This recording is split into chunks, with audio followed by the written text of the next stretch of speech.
wait. And baby, I'm TFC till I die.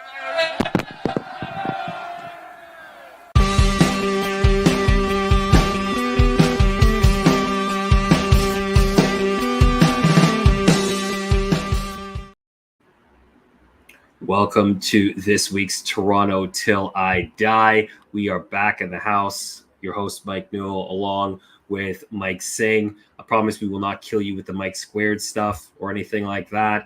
But it's been a wild week for TFC. 3 games in 7 days. And the last 2 coming out with only a point in a push to the playoffs.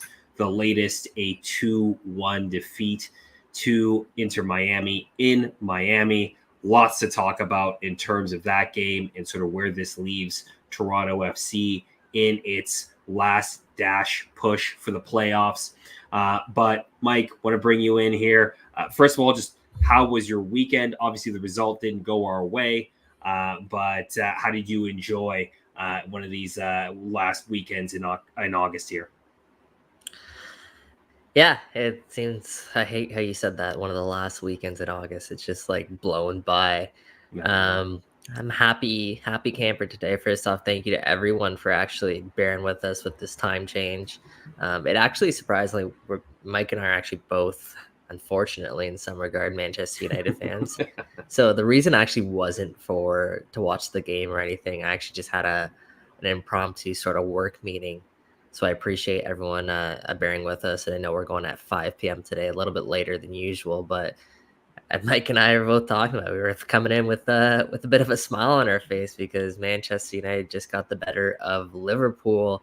So, the weekend was a little bit of a downer based on the way the TFC is playing. But, now I got a little bit of a mood boost. Yeah, a little bit of an additional skip in the step there. And they did it without Ronaldo, which is good in my books. So anyway, this is not a Manchester United podcast. Maybe we'll start one of those up in the future. But we are talking TFC, and look, we'll get right into it. I mean, I think that a lot of people going in this weekend, a lot of TFC fans were hoping that this team could come out with a result and put themselves in a decent position to sort of make a final push over these last 8 to 7 games to try to get that final playoff spot in the Eastern Conference. But alas, it didn't turn out that way. Mike, I didn't get to watch this game live. I had to watch it the next day. But, when watching it, what really struck me was as much as there's kind of a gloom factor to the result. And of course, we're going to get to the big moment in a second that I think a lot of you want to talk about or continue to talk about. I thought TFC in the first quarter of the game played pretty well, right? They controlled the game for the most part. And if it isn't for aforementioned big talking point, I think it kind of moots what actually, from a possession-wise perspective and attacking perspective, was a decent start by the team. Yeah, it was a decent start. They came out hungry, had a little bit of a jump to their step. Obviously, I think it's worth mentioning their third match in a week, span of 7 days. So they came out hot, but you could tell as the match wore on that the tire legs eventually kicked in, and it looked like a completely different Toronto FC team from the opening 45, in my opinion, to sort of the final 45. But we'll get into more of that later. And then just, I'm sure, because we're going to talk about it, I did like the response after the Bo-Nooo goal. I think the team responded in a really good way, not just Lorenzo Insigne's goal, although another banger from Lorenzo, more so just the way that they got back on the front foot and they started to continue to create chances. It's like it didn't really faze them, but I think the real backbreaker there was the second goal, giving that up right before halftime. So yeah, incredibly disappointing, because when you take a look at the standings, Inter Miami is now in 7th place. they're the team that we're going to have to catch. And giving away 3 points like that, I'll say giving away because I think TFC honestly had that game and they should have. Again, another game we can raise our hand and say probably the way better team at the end of it. But that's the bounces sometimes, and TFC didn't get enough going their way. Yeah, and look, I think that we talked about it a bit yesterday on the Tunnel Club. I think a lot of people, or a lot of fans, I think, are rightfully upset in a sense that it was a game that, like you said, was there to be had. It was a result that was there for them to take, and you have this moment of madness. And I don't want to beat on this too much, but it's inevitable to talk about. You have to talk about it, unfortunately, and it's the Alex Bo-Nooo howler. Ray Hudson called it squid. His hand turns into squids, right? Like, yeah. Look, we on this show, on the Tunnel Club, on other shows, the goalkeeping situation at Toronto FC has been talked about to death. So I don't know if there are more that we can add to it aside from. I think that, as I said in a tweet after the game, I love Alex Bo-Nooo as a person. I think he's a great personality in the locker room. He's a great person.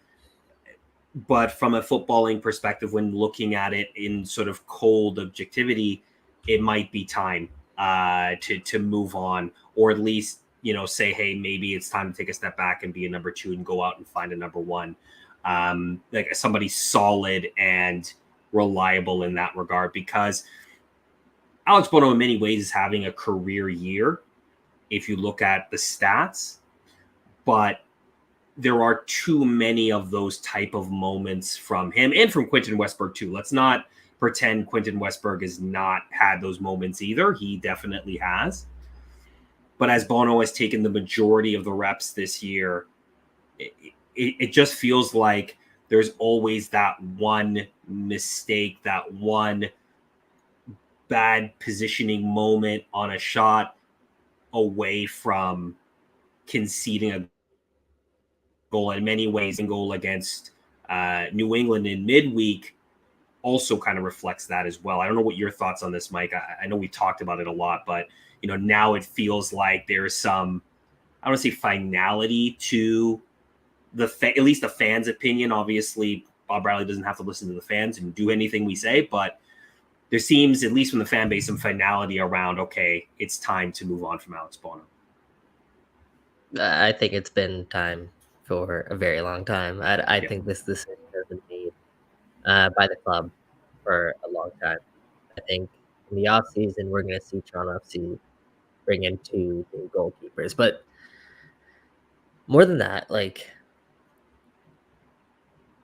okay, the mistake happened. Like, we raise your hand. It happens, right?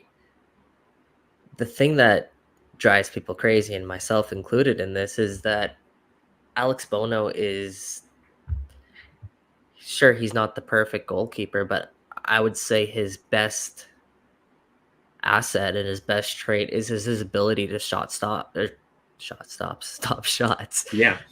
Right? He's a shot-stopping goalkeeper, and he's good at that. Like, he's made some important saves this year down the stretch. He's unraveled here the last 2 games, and if he's not stopping shots, then what sort of value are you getting out of Alex Bo-Nooo? But again, it's not like we have better alternatives at this point. It's not like Toronto FC have better alternatives at this point. Quentin Westberg is injured, and a lot of people are calling for Greg Ranjit Singh here in the chat. That's not going to happen. That's not the elixir here, guys. Like, I've watched him play a couple times already this year for TFC too. It's not even close. Alex Bo-Noo's well, I mean, there's a reason he's not starting for TFC2 right now, right? Like, I know he's up as a third goalkeeper considering Quentin Westberg is injured, but Luka Garvin's been taking a lot of the reps at TFC to the draft pick for the club. So, from that perspective, I get it. I get a lot of people, would want to see change, but I don't think right now, yes, Alex Bo-Nooo had that moment, but I think what we really need to talk about in many ways is the second goal. And I'm jumping the gun a little bit here in the order because the question did come in from Karen McCabe just asking, can we talk about the second goal and what broke down in that sort of defending on that on that goal? Because in a lot of ways, there's a lot of things that TFC are starting to improve in terms of having Bernardeschi and Insigne and Richie back, and having, well, when he's fit, Mark Anthony Kaye and Domenico Crescito. But the defending on that set piece was just kind of indicative of what the team has been doing all season in terms of set piece defending, which is kind of losing marks and kind of ball watching at times. I don't know if you felt the same. Yeah, I don't know if that's fair, if they've been doing it all season. There have been definitely moments where set pieces they needed to be better, and especially early on in the year, I think that was a trend. Lately, I think they've been a lot better at it.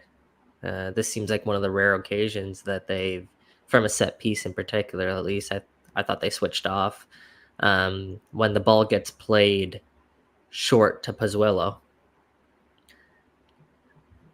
some guys at the far post lose track of their runner. They instead, in a sense, get caught ball watching because, as I believe it was as Io goes out to close down the ball.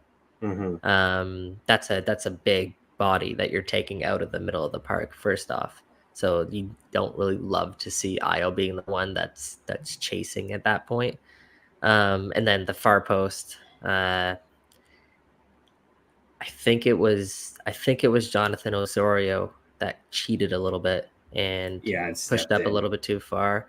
And then I thought Lucas McNaughton could have done a little bit better. Yes. In terms of sticking with the guy that was right beside him. If you watch the replay, I think he jumps up and kind of heads the air in front of him, as opposed to, just getting on a body, making it difficult for an attacker. So yeah, it's that, like I said off the bat, that's a deflating goal to give up, especially as you battle back and you start to gain some momentum. And then you have that sort of defensive breakdown, which TFC are never able to recover from. Not a great goal to concede, and that's been the trend these last two games. If you look at, I would say, all four of TFC's goals they've given up against New England, the 2, and then the 2 against Miami, just 4 goals you shouldn't be conceding. Agreed. And the first one against New England, I can kind of forgive.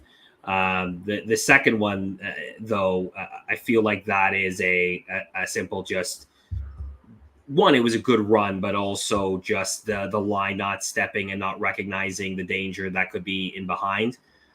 For this particular one, I just found, again, even with Osorio stepping, his back is to the play as the ball's being headed. I think there's a little bit of ball watching there. And Ariel Lassiter just gets in sort of in the back of everybody and is able to get sort of a free run at the second ball and puts it by Bo-Nooo. And at that point, that, like you said, it's kind of a backbreaker to concede that just before halftime. When, again, even after the Bo-Nooo howler, you sort of get back into the game. You start to get your foot back on the ball and are making really nice connections amongst the attacking players. And okay, the Insigne goal is fantastic, right? It's a belter, but it kind of comes a little bit out of nothing, a bit of a broken play. But that's kind of how you need to keep yourself in games and keep yourself in leads, because these guys can create something out of nothing sometimes, even when guys are, teams are sitting back or being a little bit more defensive. You get a moment like that, and then to concede that goal just before halftime and put yourself back down again, you're asking a lot, even from, players as talented as Insigne and Bernardeschi. Yeah, especially the timing of it too. Like third match in a week, like I said. These are guys who have played a lot of football, and I tweeted out because I was in the Miami post game presser after the match, and I tweeted out that quote from Phil Neville about Insigne, Bernardeschi, Crescito probably never playing 2 games and then having to play a third in the hot Miami sun. Mhm. And yeah, I think that was so evident. The biggest reason why they weren't able to come back is that you didn't have everyone kind of moving at the same time. Even just the thinking of the game. That's what when you get fatigued, like a lot of it is so much of it is mentally and the way that you're thinking the game. And I thought that it was very clear that the Insigne and Bernadeschi's in particular, even Crescito all thrown into that mix in the second half against Miami is a completely different version of the player that we've seen through the first stretch of their time here. So yeah, it's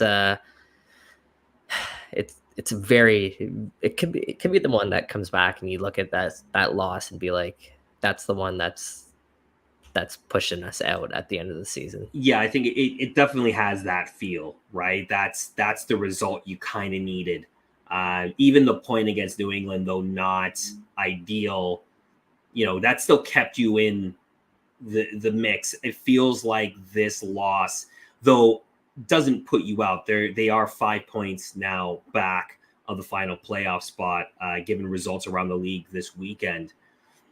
So they're not out of it by any stretch, but they're going to have to really put together.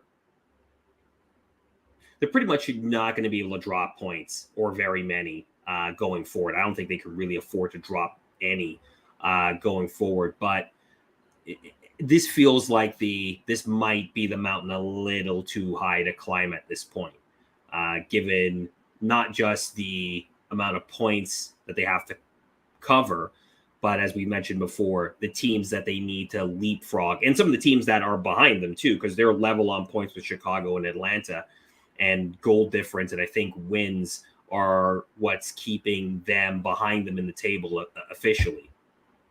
So Yeah, sorry, go ahead. no, go ahead. I was just gonna say, like, it felt like before the Miami match that everything was kind of in their fate.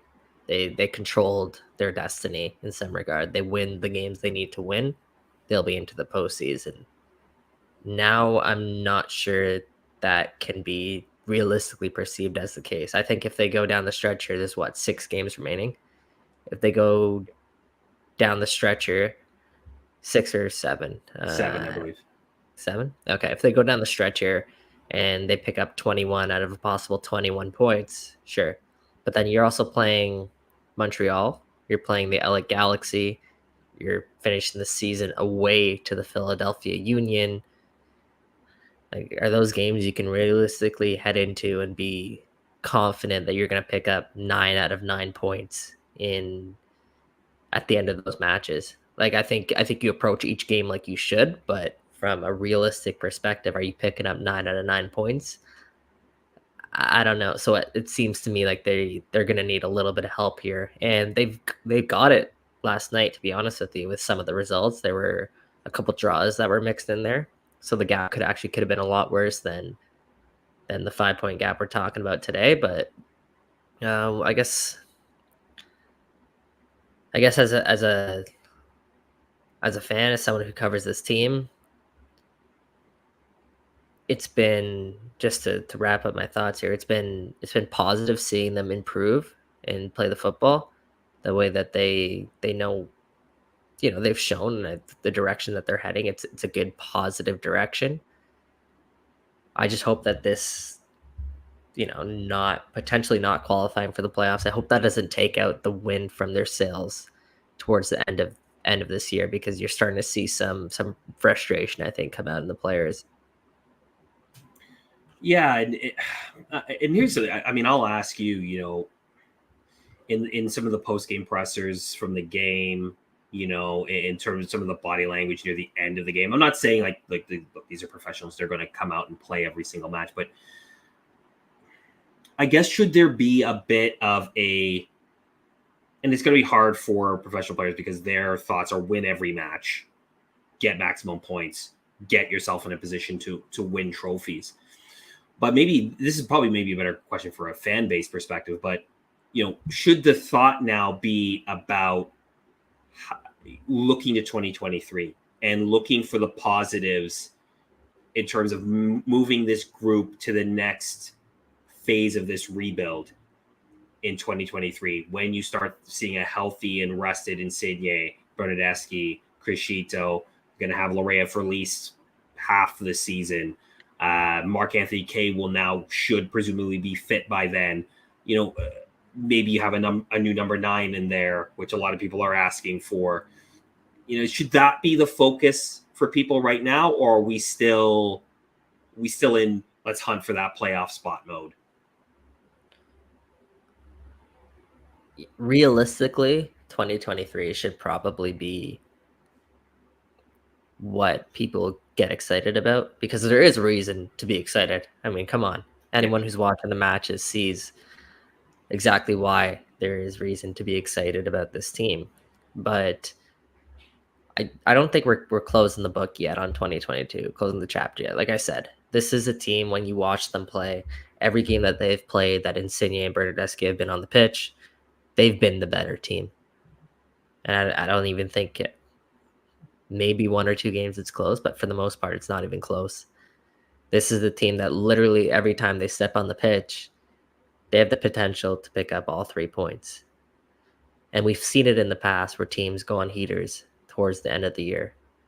I just hope that these 2 results that TFC had, especially 6-point games, don't put a bit of a damper on it within that dressing room and affects their belief at all, because it's still possible. They just need to do something spectacular here down the stretch. Well, yeah, 1 point out of 6 when you have those 2 6-pointers is rough. It's definitely tough.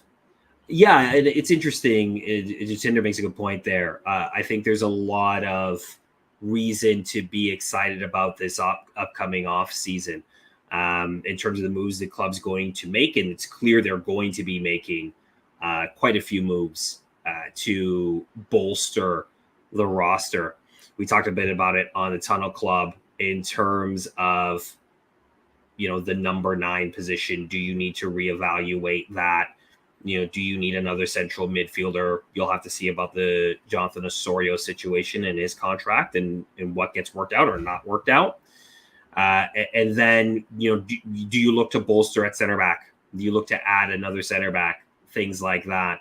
So those are things to be excited about. And obviously then, of course, the way the team is playing at the end of the season, in terms of how they're connecting, it's probably been they probably gelled a lot faster than I think a lot of people probably expected them to. Coming, having all these new players immediately inserted into the starting 11. What were your sort of expectations, Mike, in terms of these guys coming in right away and making things happen? You knew they were going to be good. You knew these were going to be good moves, but did you think they would gel so quickly? Bringing all 3 of them onto the pitch at the same time, I thought would help for sure. I still think they're not. Especially these last 2 games, there seems to be a growing disconnect, actually, in my opinion, as opposed to the team gelling together. Because we were coming off a high against the Portland Timbers last Saturday before we did our last show. And then obviously the game against Charlotte. And every game up to that Portland game, aside from the Vancouver Can Champ final, it looked like the guys on the pitch were starting to get better. But I think this week was actually a little bit of a step back from that regard.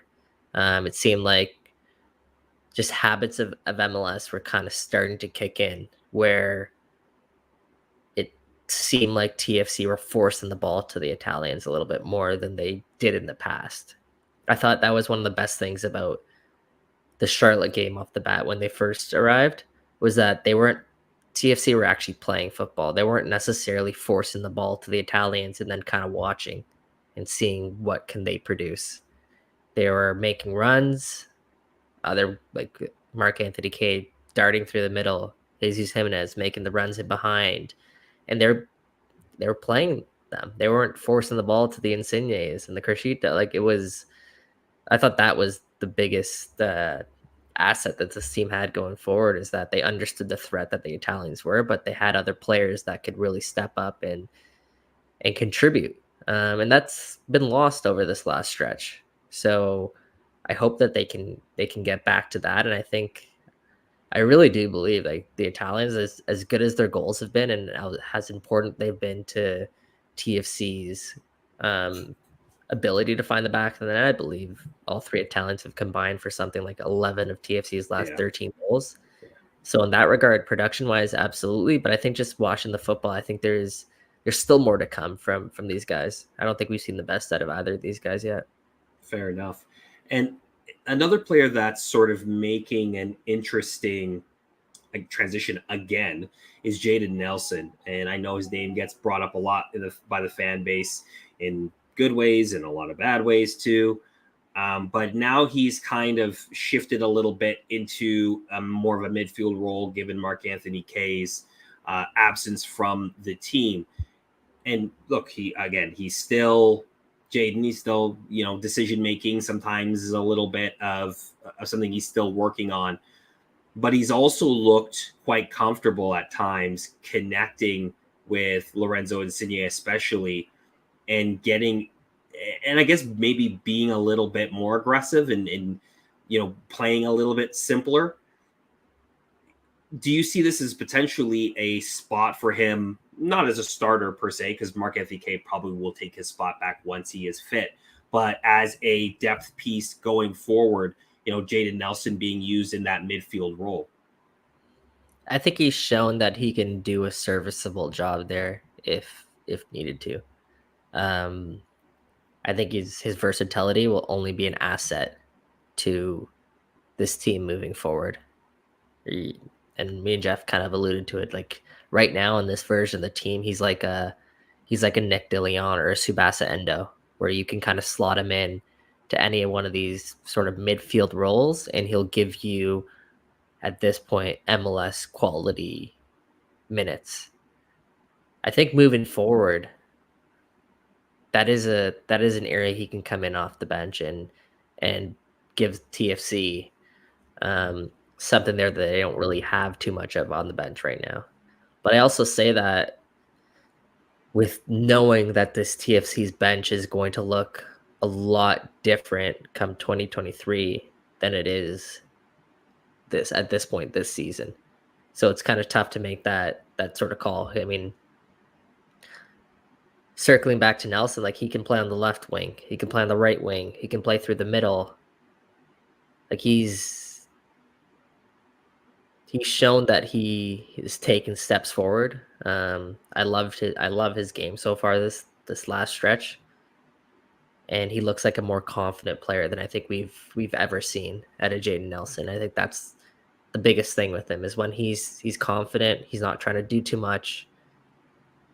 You have to appreciate what you're seeing out there from a 19-year-old kid whose ceiling just seems to get higher and higher with every game. So you're not having my headline in the rundown of midfield maestro ? Around Jaden Nelson? Not having that? Not quite, especially in a 4-3-3 where, the one thing I actually didn't even mention was just the amount of work that Jaden Nelson does, the amount of ground that he covers. I thought that's also like such an important part of playing that position, especially when you're playing next to a guy like Michael and Ozo, guys who are, they cover a lot of ground, but they're not necessarily the most fastest and grittiest types of players when it comes to winning the ball back. So adding him into that mix, I think it's an interesting element, but I think Mark Anthony Kaye probably does it a little bit better. Oh, for sure. And like I said, MAK will take his spot back once he is fully fit. But I think that's a good option to have in the future in terms of somebody who can look. Jaden Nelson's first step with the ball at his feet is maybe one of the fastest in MLS.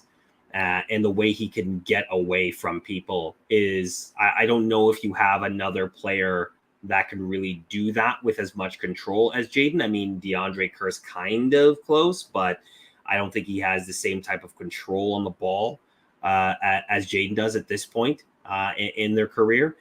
but that's a healthy option to have. And I think, again, to your point, the reason I bring that up is I want Toronto FC fans to still kind of be happy and optimistic, even though the road to the 2022 playoffs may have a lot of potholes in it at this point, because I think there's a lot of positive things that are actually happening with the club.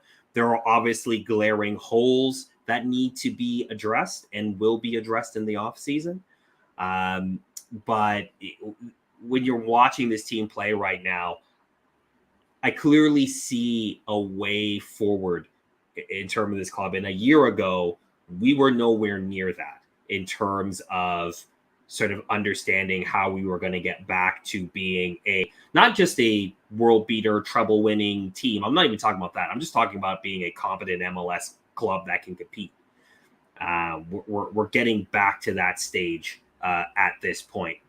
One thing you wanted to bring up from this game, and I'd love to get your thoughts on it, and a lot of thoughts from the fan base. And this got brought up a little bit on the Tunnel Club, but we didn't dig into it too much, was Jesus Jimenez being left at home during the game, and essentially Bob Bradley telling yourselves that he needed a mental recharge, left him in Toronto, and decided to go with Ifuniachi Achara as sort of the next forward option off the bench. What was your sort of read on that from Bob, and were you surprised? I could ask, were you surprised? I'm sure you were, because I think everybody was surprised that he didn't even travel with the team. But what was your sort of read on that particular sort of news note out of Saturday's game? Yeah, so I have the quote here, and Bob was obviously asked about Jesus and his situation, and Bob's answer was, yeah, simply put, I think physically he's empty right now. I told him we have to get him back to where he has full energy, full capacity. I said, let's leave you behind this game and give you a couple days to sort of recharge your battery and get going again beginning of the week. To me, that's a head scratcher. Yeah. That's an absolute head scratcher because I know Bob's talked about this in the past, and Jesus isn't at his best when he starts to get fatigued and tired. But this is a moment with the season winding down, playing a team that's your direct competition to qualify for a playoff spot. You come in saying you're treating every game like it's a final. You have a week in between your next game. So you have essentially a week off in between games. Jesus Jimenez didn't even play 90 minutes the last two games, like combined. He played 25 minutes off the bench, I believe, against New England, and then about 60 against Portland last Saturday. In a game that's essentially should be treated like a must-win, or at least a must-not-lose. How do you not even bring him on the trip just to have him as an option for 15 minutes in the match? To me, that doesn't make sense, especially when you look at Toronto FC's bench and you're looking at that, and it's very underwhelming in terms of the pieces that can come on and actually make a difference. Jesus Jimenez could have been one of those people. Not like he has been. He has been great over this last stretch, but I'd rather take a Jesus Jimenez at 70% as opposed to some of the other options that were on the bench there. So again, I think overall, it feels like there must have been something more there, something else perhaps, or maybe it was a little bit glossed over in terms of how deflated Jesus was, or how empty of a tank that Jesus had. Because I'm at a loss for it, because the decision doesn't make sense to me at this time of the year. Yeah, and look, I think the debate between Io and Jesus Jimenez has now been going on for a couple weeks. And look, I'm probably more in the Ayo camp than Jesus Jimenez, though I recognize his skills and what he brings to the team. But I agree with you that in a game like this, even if you don't plan to start him, even if the plan from the off was Ayo will get the start, to not have him on the bench and your forward option essentially was a Chara, who I don't think has played more than 200 minutes this year, maybe. It is a bit of a head scratcher. And I guess from what the comments I'm hearing from Bob in terms of, and this is just my interpretation of them, I'm not saying these as fact or anything like that, feels like he's not 100% happy with what Jesus is giving in terms of effort, in terms of the things that he wants to see his number 9 do, which is to press a little bit more when they don't have the ball, be able to be a bit more dynamic and stretch the field when in possession.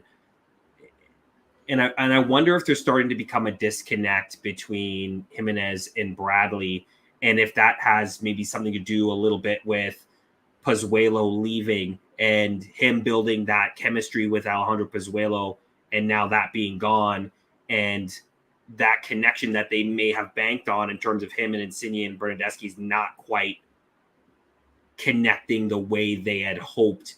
They probably foresaw this when they drew up the plan back in the off season. Yeah, I think that's a lot of it is that. The other thing is with Jesus, and I'm not saying this is all the case here, and Jesus has been a top class, first class professional from my understanding for everyone that I talked to since he's arrived. But every day at training, Jesus would always walk out with Paz and Carlos Salcedo. And now you see him when he's walking out, he's essentially walking out by himself. Like those, I'm not sure if there's any other fellow speaking Spaniards on left on the actual. Oso, okay, yeah, Oso speaks in Spanish for sure. But aside from Oso, there's not other just Spanish. Like Ozo's Canadian, realistically. So it's different bit of connection there. So I wonder if there's anything from that sense that's gone on and harped on this. I mean, we talk about the way he fits in now alongside the Italians. Is it a matter of confidence based on the amount of the Italians are trusting him, and has that rubbed off on Jesus? Because now Jesus feels kind of isolated on an island after sort of putting together such a fantastic body of work to start the season. Yeah, it's a really interesting case, but I also agree with you in the fact that it's tough because Bernardeschi he wasn't, like, the plan was never to bring Bernardeschi here along with Insigne the whole time. So, but I think they misjudged how well Jesus and Lorenzo were going to connect right off the bat. And again, like, I know it's easy to debate at this point, how poor Jesus Jimenez is and how bad of a player he actually is. But, like, I'm not willing to write off Jesus. Yeah, I think what he's shown and what he's done over the course of his career is that he has the potential to be a consistent, prolific goal scorer. He's done it. And I think this recent stretch, it just seems like he's lost here a little bit, and the team has to find a way to kind of get him back going, get him back on track. And maybe the answer is he just simply can't right now with Lorenzo and Insigne and Bernardeschi and the style of play that TFC are playing. Maybe he just isn't the type of profile that works as a number 9 in Bob Bradley's system with the players that TFC have. My argument has been that with Insigne and Bernardeschi, you need a number 9 who is going to, more often than not, run in behind, stretch defenses, hold the ball up, and provide a target for both of those players to either play off of or send balls into the box. Because as much as Bernardeschi and Insigne are scoring goals for this club right now, I think they, along with Crescito, I think they've scored the last 8 goals for the team or something like that. Like in terms of between the three of them, they're not historically or traditionally like goal poachers. That's not traditionally their roles. I know Insigne scored quite a few goals for Napoli, but that's not quite their forte. They can if obviously they need to, but I think the idea was to have somebody playing above them that would be able to convert chances that those two create for them. And For sure. And I think Io's not quite there in terms of being able to convert those chances at this point. I'm not saying that he's not, but I mean, you know what I mean, right? Like, I think they need somebody in that mold who just can finish.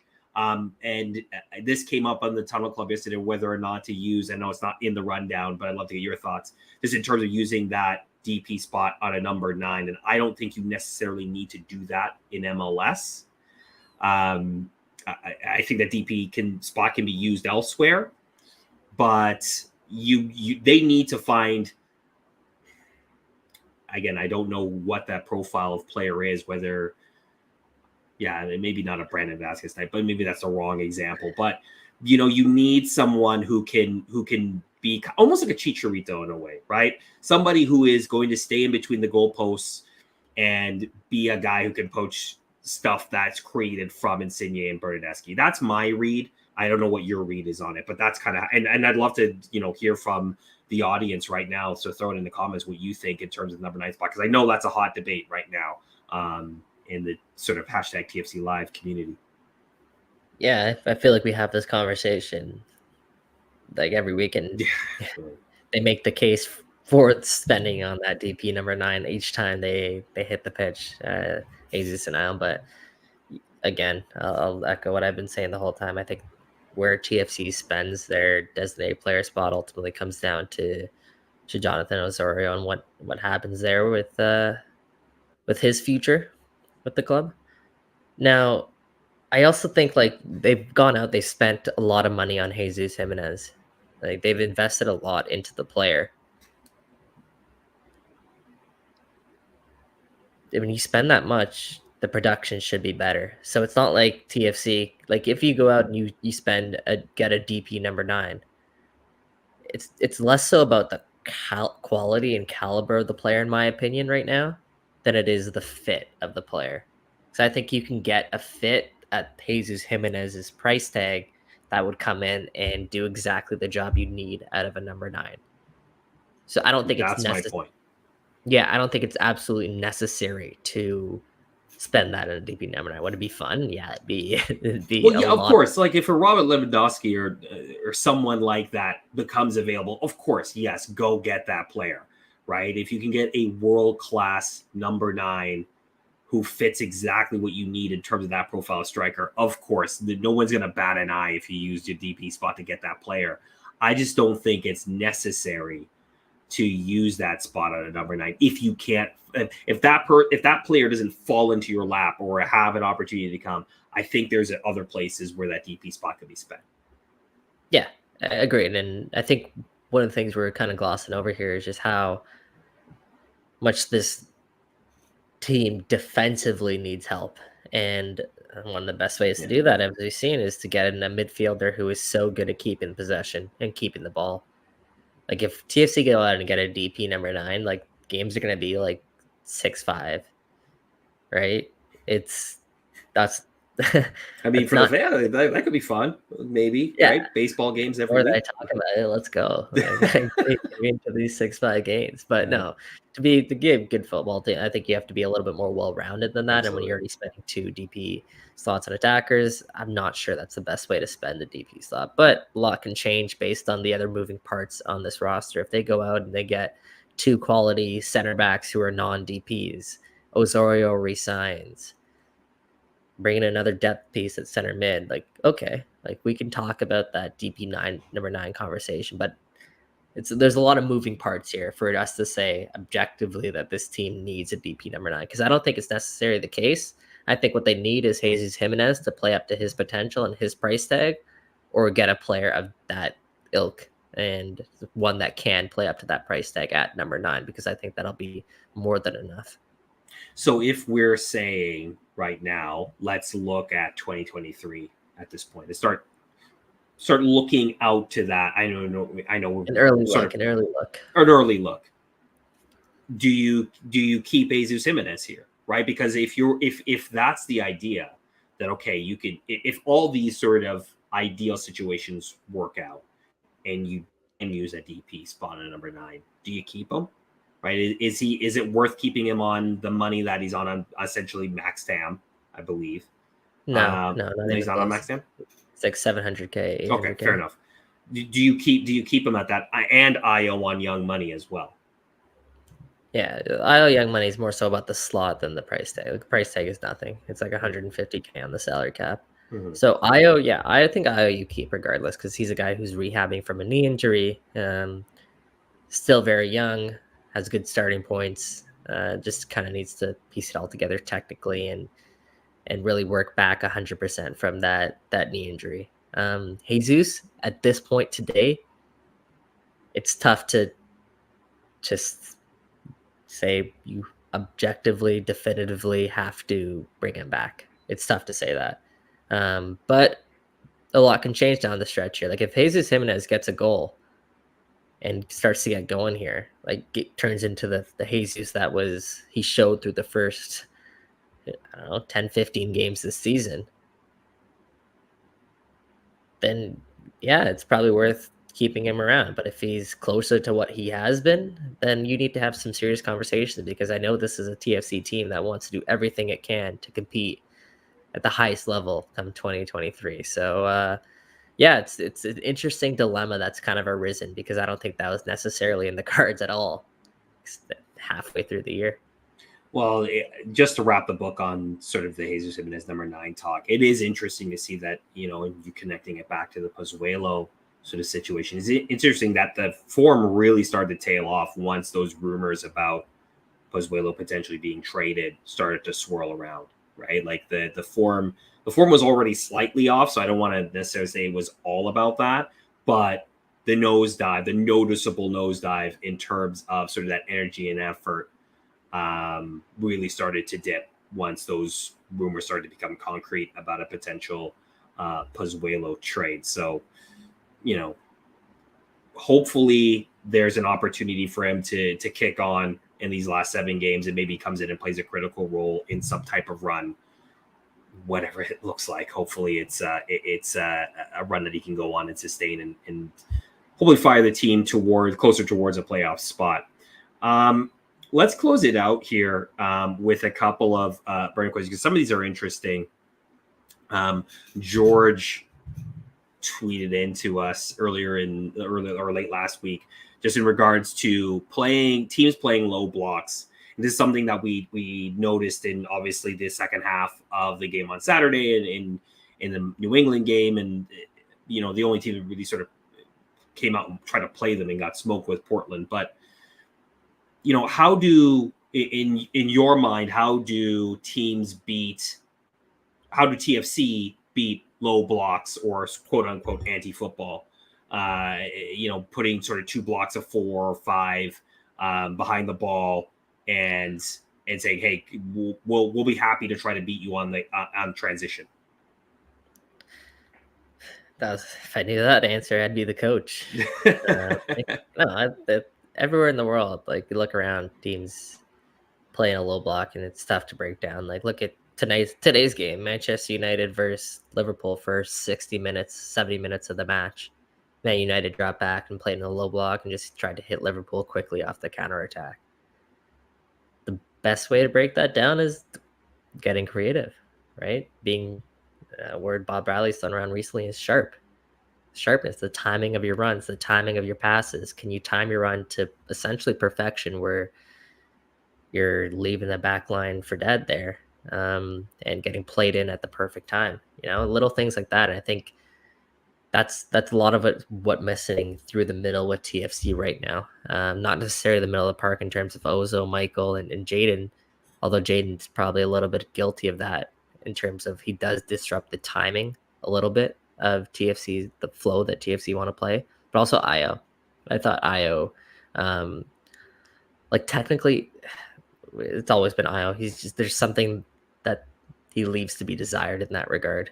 Josie wasn't, to be honest, wasn't the best of that either, in terms of the fact that it took a little while to make a pass, and his passes aren't always accurate, his touches aren't always clean, and that takes away from the overall sharpness of the team, the timing, and everything that you're trying to do there to break down a low block.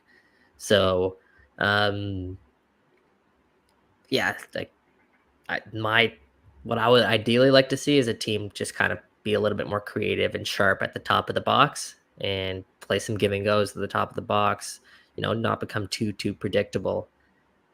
But it's easier said than done. Yeah, I think one of the things that maybe Stephen Caldwell mentioned in the podcast was just moving the ball a lot quicker. There's times where players are taking an extra touch, are taking an extra moment to make a decision on what option to take, and it just gives the defenders enough time to reset and get their bearings, and at that point be able to deal with everything in front of them, right? And I noticed a little bit of that when TFC get really good, and there was a bit of this on Saturday where they were able to play those 1-2s really quickly and either found Richie or also in great space to potentially create opportunities. But there are also times, and whether this is Jaden or sometimes it's even also sometimes it's Insigne, they'll get the ball, they'll kind of kill it for a second or two, and that just gives the defense a chance to settle and get into their positions and get into their lines and make sure that, no one's dropped too deep to play people onside and things like that. And it gets a little easier to play TFC when you just can keep them in front of you. Now, obviously, again, Insigne created a bit of magic on Saturday with sort of a broken play. But, that's, to me, I kind of noticed that as well, is if the ball moves a little bit quicker, you can unsettle a low block and create a lot of chances that way. Of course, again, part of that is having those pieces that can play and have the mindset to play that way. And that's not all there quite yet. And that's the thing too. You have to have runners as well, right? You have the guys willing to make the runs in behind and make the runs down the flanks, which, the flanks they've been really good at that moving forward. But then once you're at the flank, you have the guys that are committing and making runs into the box. So there's a lot of moving parts to it. It also depends what exact version of a low block you're seeing. Like against New England, we saw them drop 5 back across. Mm-hmm. So there the flanks are essentially mitigated to an extent. There you perhaps have to get more creative with some of your give and goes through the middle. So yeah, a little like everything's so different. So it's tough for us to just sit here and say this is what you need to do, or I guess in a way it's easiest for us to sit here and say that's what you need to do, but that's definitely a lot more to it. Yeah, this isn't a burning question, but this is something this came up in the Tunnel Club, and I'd love to get other people's thoughts on this if you weren't in the Tunnel Club. And I'm seeing this also tweeted out as well. So take that as a sort of proviso on this comment. But I feel like people, there are certain parts of the fan base that are obviously ecstatic with Insigne, 3 goals, 3 assists, 4 assists in 6 games since he's come to the squad or started playing with the squad. So that is, extrapolate that over a season. That's MVP, numbers. But I get this feeling that there's some people that are just not exactly happy with him right now. And it's nitpicking. So the comment was about him maybe not making certain runs in attack, whether it's to get in behind, runs towards the back post, things like that, where he can maybe lose a defender. Obviously, he's not winning balls in the air or anything like that. This is insane, right? The talk of that is nuts, isn't it? Like I get the frustration, because I think, to be honest, while the goals have been spectacular, I think there is still more to give here from Lorenzo. And there are times where, he's running at defender when they lose the ball and he doesn't really give a full effort. But I say that in saying that you knew that, like, everyone knew, if anyone who's watched Lorenzo Insigne play, or this caliber of profile or whatever you want to call it, like everyone who's seen someone like that play, that's very rarely the case. And not necessarily complete footballers. Like, they're guys who are very good with the ball moving forward and make your team better in so many ways. But yeah, there is always going to be that. I think Seba even had it when he was here. Everyone's like, man, like, can't this guy just work a little bit harder? Can't this guy do this just a little bit more? But you got to appreciate kind of what's in front of you. And what, I'm not even talking about defending. Everybody knew that his job is not to track back, although he does do it actually fairly. Yeah, he does quite a bit. But more on, again, that offensive end of, he kind of hangs out around the top of the 18, just outside the 18, not making back post runs and things like that, or not trying to run in behind. That was the complaint. I kind of get it to a certain extent, but again, I also, if you've seen Lorenzo Insigne play, as you said, that's what he is. That's the player you bought. You bought a player that can, hit that ball bend it into the top corner, hit a volley out of the air, keep it down somehow with the instep and put it into the low far corner. Be able to crisply connect with, players around him, whether it's Crescito, whether it's he swings into the inside and connect with Bernardeschi or Osorio and make things happen that way. I don't think you bought a guy to make back post runs and hit headers. No, he's like 5 foot. He's like 5'2", like, and he's not the fastest guy either. He's definitely got a good couple of first steps and definitely blaze past the defender once he gets a step on him, but he's not a guy who's just simply going to beat you strictly with pace. So yeah, I think it's a little bit of frustration. I think there's one play in particular where the broadcast might have said that, if Lorenzo Insigne was pointing out your exact point, if he was gambling their far post, he might have had a chance on a play. Instead, he kind of hangs back. But yeah, that's who the player is, and I think once TFC fans see a little bit more of Lorenzo, they'll start to understand exactly what he does bring to this team. And I think Bob Bradley and the coaching staff also need to figure out how to get the best out of a player in your team by understanding Insigne's tendencies day in, day out. Yeah, absolutely. Again, it's been 6 games, guys, and he has 3 goals and 3 assists. He's fine. He's going to be fine. Okay. Here's another question in from Giancarlo. It kind of in the similar sense of the low block question, but it goes in a little bit different, just in terms of, are we getting too predictable to defend with the Italians of the wings? If so, what needs to be done to make them less predictable? I don't know if it's predictable per se. I think the reason you have those wingers is because, one, they can create magic, as we've said before, right? But also you're starting to see a greater understanding of how they can use Crescito on the left and Richie Larea on the right to make those underlying runs into the box and really be dangerous that way. So I don't know if predictable is the right word. I just think it goes back to the idea of, teams playing a lower block and making it really difficult for them to find space to be as creative as they can be. Yeah, well, I mentioned this earlier. I thought the best thing about the Charlotte game was just how they weren't necessarily willing to play Insigne, force the ball to Insigne every single time. Where now, the last couple of games, it seems like that's been the case a little bit too much. I agree actually with Giancarlo's assessment there of kind of what's been happening. But at the same time, you also need players who can fill the void, and when they do get the ball played to them, can do something with it. Not sure we've seen enough of that as well. So there is that balance where, like, what better option do TFC really have than forcing out it wide to either Insigne and Berdineski and hoping they can create something with with Crescito and Richie. I think that's kind of what we're seeing. And I hope that they can kind of take this week and to kind of reset that sort of philosophy, because in order to be a very good team in this league, I think you have to be willing to play with all 11 players on the pitch. It's no longer just a league where you force it to your best players.